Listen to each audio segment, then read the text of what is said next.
What should you do after a car accident in Louisiana if the police never show up?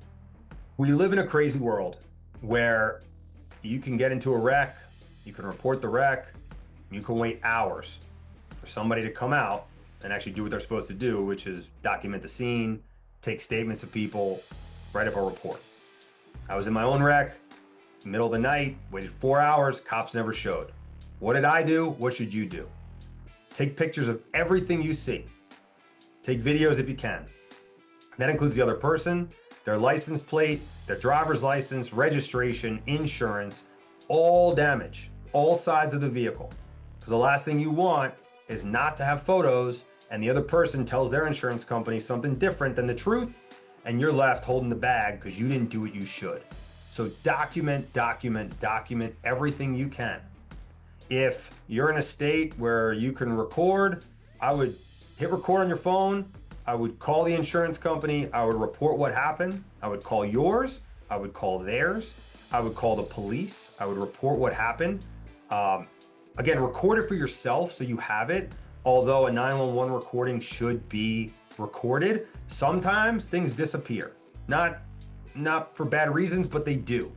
And it's very hard to go find that 911 report if it's not attached to a police report. So the best thing you can do is be recording the call and saying, hey, we documented it. This is what we said right at the time.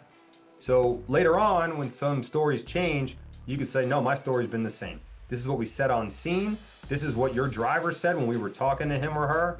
What are you gonna do now? And again, you can't rewrite history. You can't go back and get evidence that has disappeared.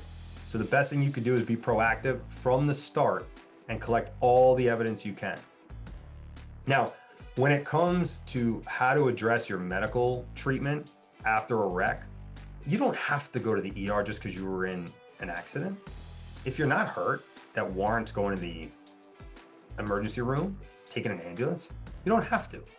It doesn't mean that your case is going to be torpedoed. But if you are hurt, you can't just say, I'm hurt. You have to show the insurance company that you were hurt and that you did something about it.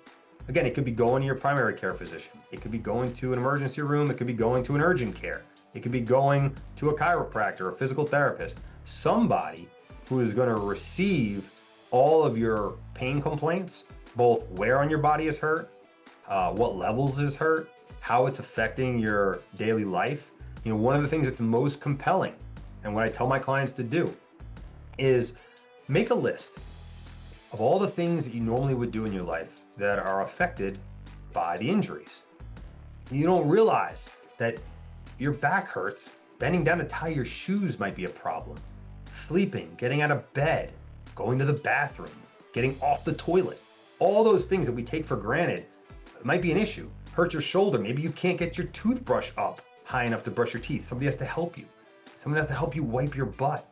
I mean, you would be surprised, but some of these things are absolutely humiliating. To have to ask your spouse to do certain things that you would normally do, in the privacy of a restroom, that is compelling to an insurance company, but especially to an everyday person sitting on your jury, because they're going to say, wow, how would I feel if I got hurt and I had to ask my wife to come help me on the toilet?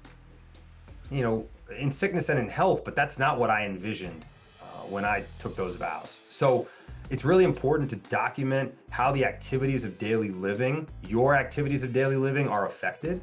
And I'll tell folks, just open up an email on your phone, put the date, and just a couple notes, what happened? Because our minds are wonderful things, but we forget things over time.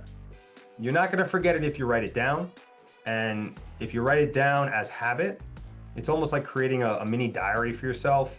And so when the time comes for you to report these things, whether it's to a doctor or because you're in litigation and a lawyer's asking you questions under oath, you have a way to go back and say, in the first 2 weeks after the accident, I couldn't tie my shoes.